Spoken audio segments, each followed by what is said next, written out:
À la préhistoire, il y a deux grandes techniques pour allumer le feu. Il y a la percussion et il y a la friction. Alors la percussion, là on va taper deux cailloux l'un contre l'autre. Quand on tape des cailloux les uns contre les autres, évidemment, on obtient des petites flammes qu'on appelle des étincelles, les enfants. Et donc comme on obtient des étincelles, on doit théoriquement être capable d'allumer du feu en tapant deux cailloux l'un contre l'autre. Sauf que si je fais ça avec deux silex par exemple, ce qui est on nous apprenait il y a encore pas si longtemps à l'école. Eh bien, je vais obtenir des étincelles, et les étincelles que je vais obtenir, c'est ce qu'on appelle dans le jargon des chimistes des étincelles froides. C'est-à-dire que, ça paraît paradoxal, les étincelles froides, c'est du feu, mais elles vont durer quelques dixièmes de seconde et elles vont s'éteindre. Donc avec deux silex, si je suis dans le noir, on voit très bien que ça fait des étincelles, mais ces étincelles ne durent pas suffisamment longtemps pour allumer un combustible qui se trouve en dessous. Alors les hommes préhistoriques qui ont compris ça très rapidement ont abandonné un silex et ils ont utilisé une autre pierre que voici. Cette autre pierre, c'est de la marcassite. La marcassite, c'est un minerai de fer. Et ce minerai de fer, cette marcassite, contient du sulfure. Autrement dit, elle contient du soufre. Et comme elle contient du soufre, on va avoir le même phénomène que dans les boules d'allumettes. Dans les têtes d'allumettes, il y a du soufre et du phosphore. Vous avez tous constaté que lorsque l'on frotte une tête d'allumette, elle s'allume très rapidement. Et bien comme il y a du soufre à l'intérieur de ma pierre marcassite, lorsque je vais la percuter avec mon silex, mes étincelles qui sont froides au départ vont manger du soufre. Comme elles auront mangé du soufre, elles auront pris du muscle. Et comme elles auront pris du muscle, elles vont durer suffisamment longtemps pour partir de ma pierre et atteindre le combustible qui se trouve dans la poubelle. Voilà, tout simplement. Alors, je vais faire mon essai. Si je fais ça au-dessus de la paille, ça ne va pas marcher. Pourquoi? Parce que la surface de la paille, elle est brillante, ça sous-entend qu'elle est solide. Nos étincelles vont tomber dessus, elles vont rebondir et elles vont s'éteindre. Donc, pour que ça marche, il faut trouver quelque chose qui soit suffisamment absorbant, on dira, pour les étincelles en tout cas, et qui va permettre de piéger ces étincelles. Alors, le piège à étincelles, le voici. C'est un champignon parasite qui pousse sur les troncs d'arbres. On l'appelle vulgairement la langue de bœuf, le bénitier, mais en réalité c'est le champignon amadou, le champignon amadouvier, de l'amadouvier. Alors ce champignon amadou, il a une particularité, lorsqu'une étincelle le touche, le champignon va se consumer et il ne s'éteint plus. C'est donc un formidable allié pour allumer le feu. Je vais quand même vous donner quelques conseils, si jamais vous voulez jouer à Koh-Lanta en arrivant à la maison.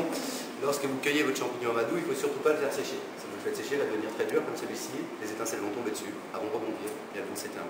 Donc quand on a cueilli son champignon amadou, on l'enferme immédiatement dans un sac en plastique, bien hermétiquement fermé.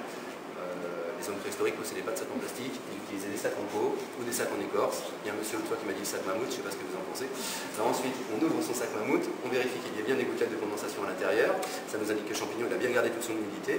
À ce moment-là, on prend son champignon amadou, on enlève la croûte noire qu'il y a dessus avec un couteau de cuisine par exemple, dans silex, et juste sous cette croûte noire, on va rencontrer donc cette substance qui s'apparente un petit peu à du coton ou à de la feutrine, c'est l'amadou. Et l'amadou, comme je viens de vous le dire, est un véritable piège à étincelles, vous allez pouvoir le constater très rapidement. Donc, je pose tout ça, je prends mon champignon amadou que j'ai râpé à l'avance dans la coupelle. Je savais que vous viendriez très nombreux aujourd'hui, j'ai besoin d'avoir beaucoup d'amadou.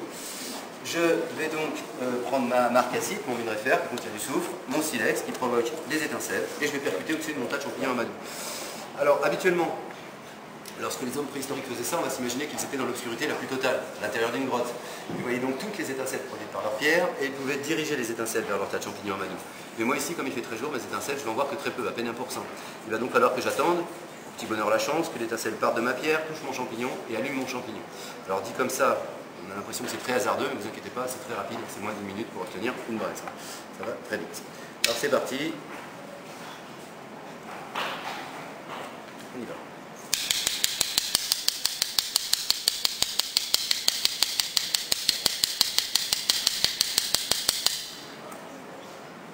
Alors, vous voyez, on a plusieurs départs de feu ici. On en a 3 notamment.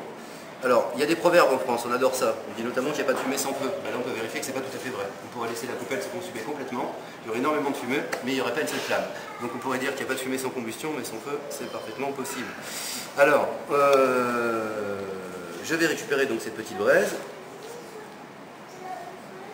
Ici, je fais un joli petit nid bien douillet dans le cœur de ma coupelle, qui ne me servait à rien tout à l'heure. Je vais déposer mon champignon à l'intérieur. Alors comme j'ai plusieurs départs de feu, je vais laisser s'éteindre dedans.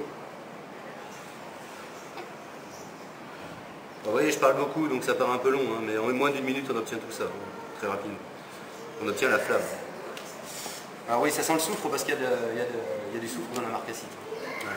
Donc là, on va recouvrir très délicatement pour ne pas étouffer, parce que si on appuie dessus, évidemment, on risque d'écraser la braise, quoique l'amadou, c'est coriace quand même. Voilà.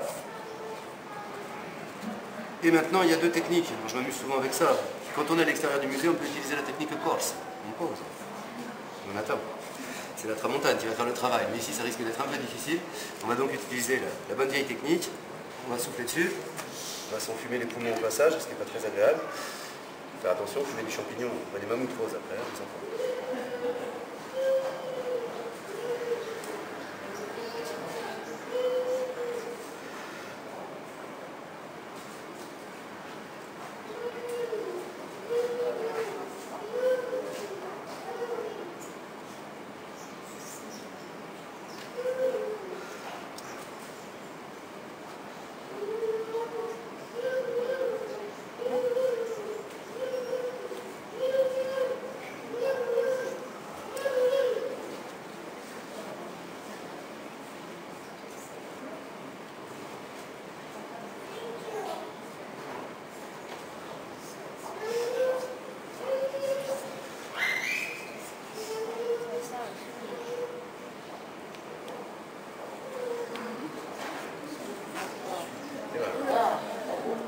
Voilà. Donc vous avez vu que relativement rapidement, j'en pleure de joie, on peut allumer du feu avec 2 cailloux et un petit peu de champignons.